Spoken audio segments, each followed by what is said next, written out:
Welcome to Two Women in Crypto, a weekly podcast birthed on a whim by two women who are excited about the cryptocurrency landscape and have a shared passion about empowering others to step into the digital, tokenized world of the future.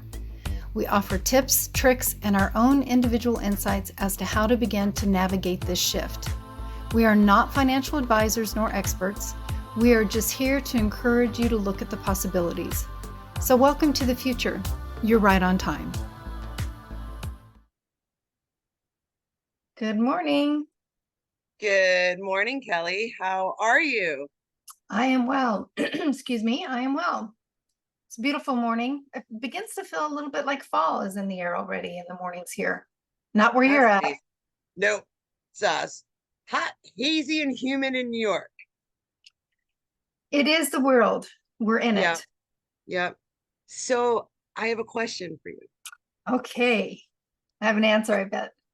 Are you going to head down to LA this weekend to scan your eyeball for WorldCoin that you can't get yet in the United States? Yeah. Nope. Not on my list of things to do ever. I'm so curious. Why would people do it?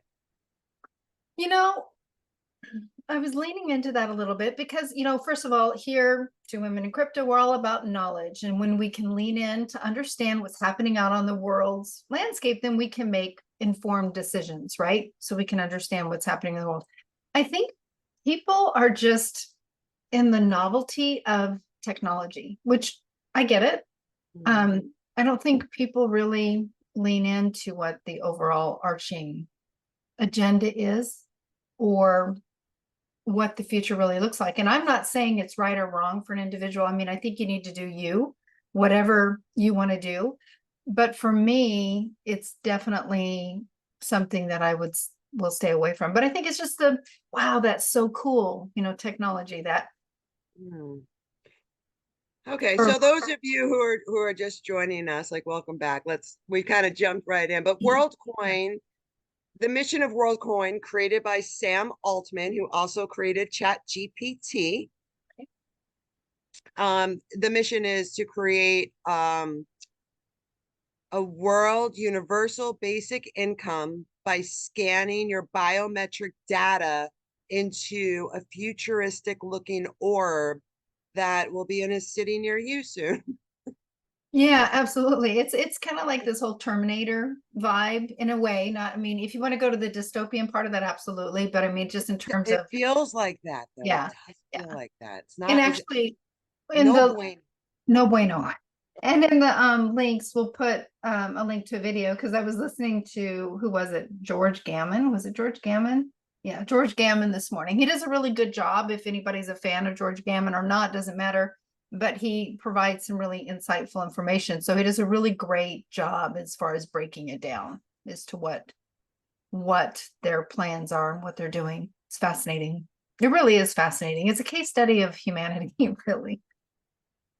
Yeah, I totally I remember back in the 70s when we started to transition into genetically modified food. I wrote a paper about it, doing some postgraduate work, and I was like, this is the largest experiment, feeding experiment on humans ever. And here we go now with this too. Can the algorithms take over the thinking part of your mind where you are just a shell for AI? Well, we can get into it really, because I spent a lot of time out there in the threads, and it's interesting because we are just consciousness being held in the density of the human form. That's it. It's a different kind of way of, we're in a spirituality war, geopolitical war, you name it, we're there, and everything's going to be okay. But wow, we're going to go through some serious bumps. Yeah, there's a lot of bumps in the future, right? And we know that. So we try to, number one, bring a thread of humor here. And also just none of this is financial advice. And we just lean in and we talk about all kinds of different things. But we encourage people to just be willing to lean in and step out of line or question things, right? Just question what you're being told to do and or what's being rolled out in your banking systems and or all of it. It's just really, it's a really critical time to be aware of what's going on. Yeah, and like we are not financial advisors. We are not going to be purchasing WorldCoin tokens. That one is But if often, you want to, go ahead. I'm sure you make a lot of money. One out of eight seconds, people are scanning their retina. So I mean, that's just a reality of where we're at. So very interesting. I was even thinking too, I was listening to Lynette Zhang, another really good person, if you feel uh, inclined to her. And it's like, she does like ITM trading. And she was like, they're just gonna roll out the central bank digital currency. They're not gonna tell us that they're doing it. They're just gonna do it, and people are gonna comply. We've seen people comply. oh, We've seen absolutely. people not question things that have happened in the past. And this is going to be the same thing. I can live in La La Land and believe that the human spirit is going to rise. And we will, but probably like in 8 years, right? I don't think it's going to happen today because people are still like in a trance. Yeah, I we're mean, going through, yeah, yeah, absolutely. That fourth turning. And Lynette Zhang, she's really another great one to listen to because, and I would imagine that almost everybody listening to this podcast has already received notifications from their banks that there's an upgrade going on. I know I did back a month ago, and our systems were down for whatever. And that was part of, I'm sure if I dug into the deep end, the FedNow system being actually released and live. So they were implementing that back end piece. So it's all tied together, folks. Like it or not, it's all tied together. that's right. That's right. So as we go through this process, let's make some money. Because here we are, the world is changing. We're moving from the internet, which is online, to blockchain, on chain, online to on chain. The entire internet is moving on chain. So, how are we going to connect the old world to the new? Chainlink. That's one of them for sure. Awesome. Yeah. So, I am like loving me some Chainlink. I've been loving me some Chainlink for over 3 years now. And I just, and again, like my personal feelings aside, like I know that they're like partners with the World Economic Forum. They are doing a lot of things with our SWIFT system, but it's just like, as the technology grows, and it's the same thing with WorldCoin. I don't want people you're giving your biometric data away for a handful of digital tokens. Like, is that, do you feel satisfied with that? But like, I just, some of these things like disturb me. But again, when I think about Chainlink, they just have their new upgrade where they can connect to all the different layer one blockchains like Avalanche, you Mhm. know, like Ethereum. And I think there was like a whole list of them. I don't know if I put it down, but it was like so fascinating to see from an adoption standpoint. When these systems connect, we need them to be scalable, we need them to be cheap, and we need them to interoperate with each other. Because, Kelly, when we have these three factors, we are looking at mass adoption of the blockchain to everybody. And Chainlink just went live with their cross-chain interoperability protocol. So mass adoption is being set up, right? The FedNow app being set up for mass adoption, all of these different projects. And I just, I think about, okay, so we're so early. We're watching Chainlink connect to Ethereum, Avalanche, Polygon, Optimism, whatever it is. They're all going to connect. The winners are going to connect to create a global world computer so you can scan your eyeball Yep. and get your UBI. Right? It's just what it is. Yes. Your UB anyway. Keep going. Keep getting up. So yeah, no, I know. Well, it's so disturbing. And I went to sleep last night, like actually like watching videos of lines down the block and around the corner in LA of people waiting to scan their retina, even though they can't even get the world token. They just have to do it because everyone else is doing it. If everyone else doesn't do it, sorry. But Wow. to get back to Chainlink, because I know I'm all over the place. So I slept for like an hour. So anyway, so Cal, Note, side note, probably not a good thing to be watching before you're trying to get a little bit of shut eye. Just a thought.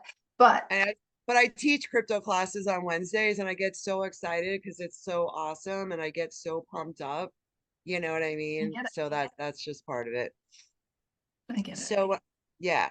So when I think about, in the next bull cycle, and even just to look at projects for like mass adoption, we really want to look at some of these tokens that what problems are they solving?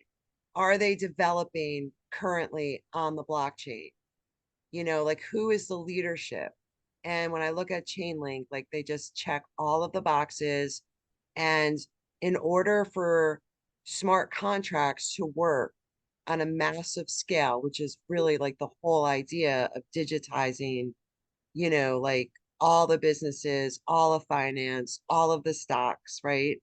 Trading systems, whatever it may be, we need smart contracts to work.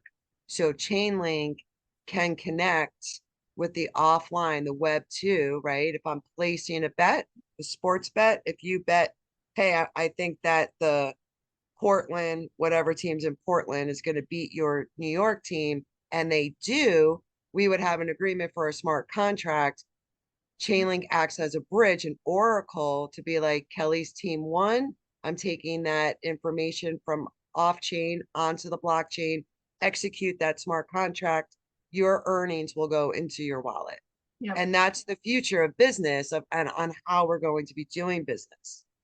So it's really fascinating to see how Chainlink, to me, is the number one oracle in the blockchain space. Like hands down, they have over 2,000 clients. Like there's no one that's coming even close.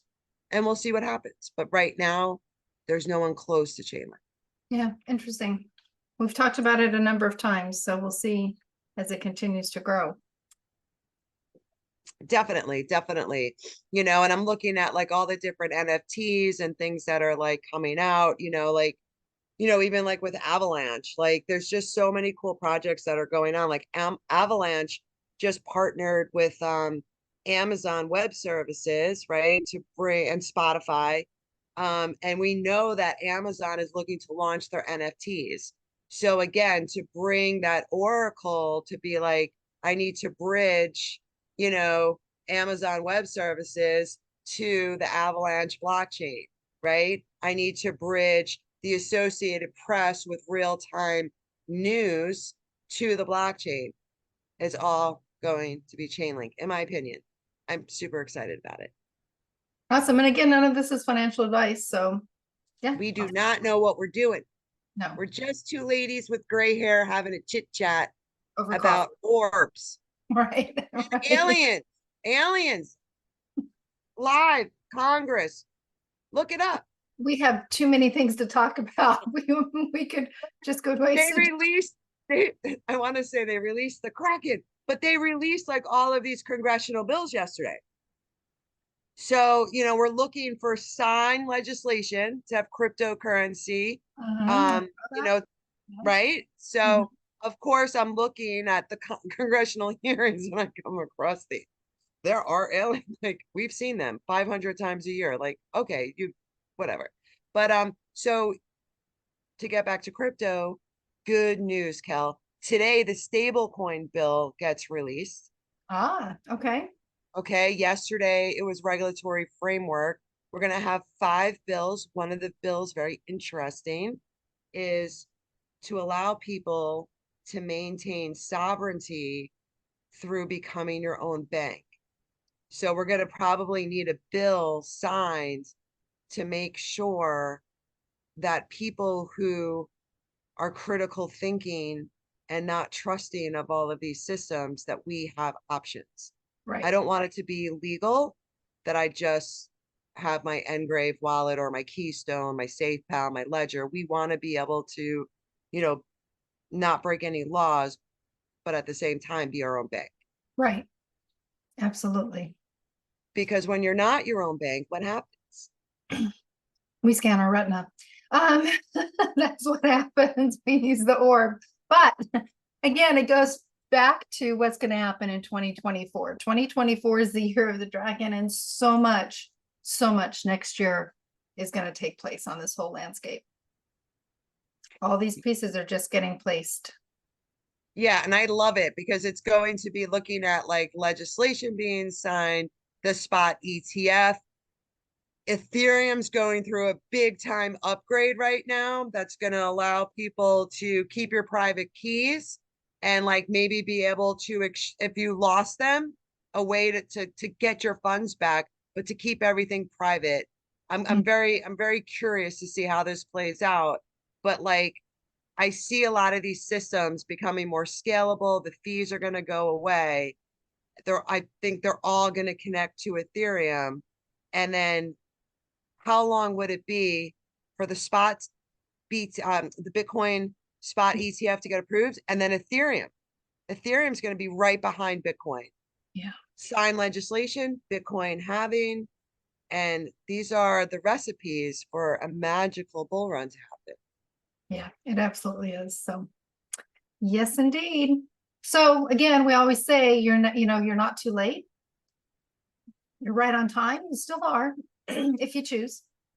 So, Yeah, absolutely. And if you're curious about crypto, what is it? It's actually in 2 days. We're doing a Q&A. It's like a $10 like donation to Two Women in Crypto. So feel free to reach out. It's 11 o'clock Eastern, 8 a.m. Pacific. And it's yes. just a really sweet, small community of folks. You can ask us any questions. And yeah, we're just so super psyched to be here. And again, I think like the orb thing throws me off. We knew this was coming. I mean, I've been following this WorldCoin thing. It was built on Cardano, so I knew it was happening.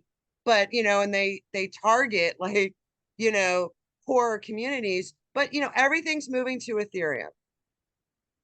You know what I mean? So it's going to be really interesting to watch and see how this transpires. But yeah, there's going to be good and bad. And as the centralized systems come into play, we're just going to choose the decentralized, privacy focused blockchains. Yep, absolutely. Excuse me. Classes, again, just real quick, since Andrea touched on it, it's twowomenandcrypto.com, and go under classes and events and you'll see a link to register.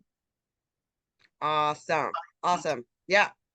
All right. So one other thing I want to jump into just before we start wrapping up here, I did want to make mention yesterday, so the country of Palau, which is it's part of Indonesia, they went live on the XRP ledger with their stable coin utilizing XRP.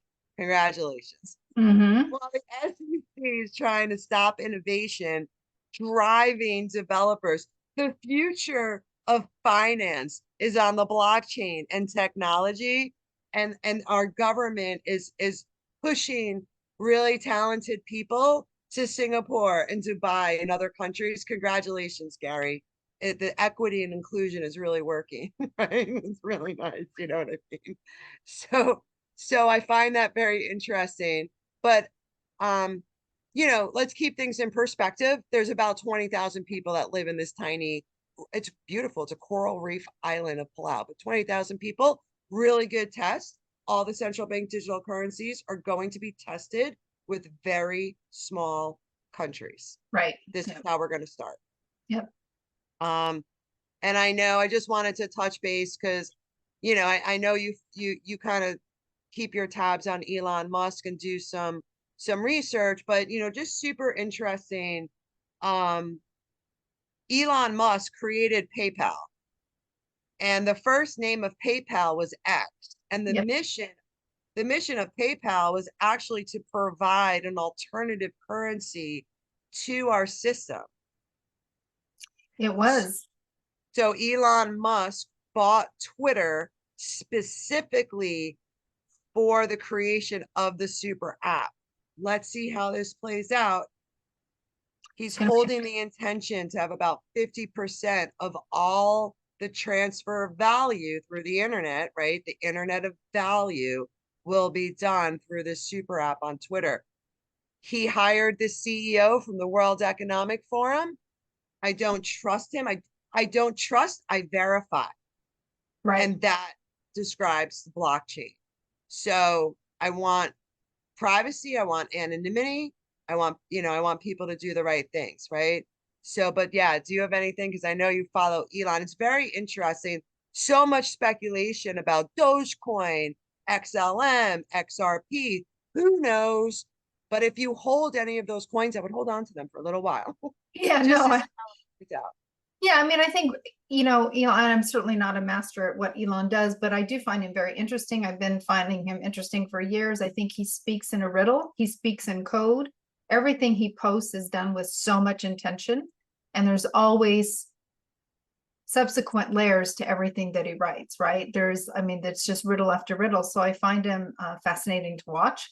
I'm very curious about any token that has an X in it as well, just the energy of X. So I find it fascinating from an energetic standpoint. It makes sense to me, just what he's doing. So it'll be interesting to see what he does. Is it going to be XRP? Is it going to be Doge? Is it going to be, I think he's going to create his own token, in my opinion. Who knows? Who knows? But Yeah, I don't know. I mean, I do know that SpaceX is partnered with Vast.io. The creator of Vast.io is Jed McCaleb, who is the co-founder of Ripple, who was the founder of Stellar. I mean, there's some deep roots there. Obviously, the pet project is Doge. Doge has been pumping. I think he's working with the developers. Doge is built on the Bitcoin blockchain, super secure. It's not a bad idea. I don't want to really be like I mean, I don't know. Maybe we could just have silly money, funny money, like, Doge, like a doggy coin. I don't know. I just, we'll see. We'll see. yeah, But something is definitely happening, folks. and I think he says he's going to launch it by the end of the year. I mean, it's always on Elon's time, whatever that is, whatever whatever time warp he's in. So it's interesting to watch. I know I'm very keen to keep my eyes on what he's doing, though. Yeah, and it could be like the catalyst of the next bull cycle as well, right? Because we saw a lot of that going on.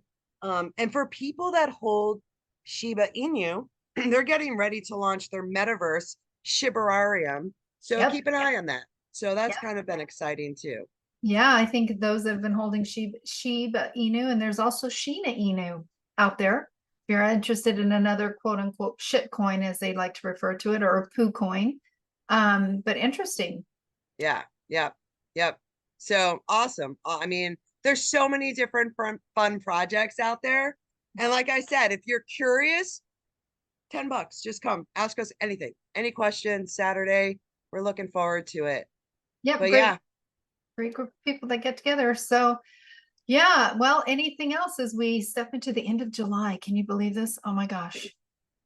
no, I am looking forward to August. I am looking forward to to me it's like the final countdown till the Bitcoin halving, getting the signed legislation, getting like BlackRock's like ETF approved with the 8 other companies, and just kind of seeing what transpires, and I think a big catalyst might be Elon Musk, but also the Middle East with like Japan and Hong Kong and so many other countries are super crypto friendly, unlike some of the tyranny that we're facing here in the United States, right? Because it's just obvious what they're trying to do. I mean, again, so we'll keep watching and bringing you the news every week with a Absolutely. smile on our face. And coffee in our hands. All right. That's Well, right. all right, guys, until next week, we always say, Huddle on.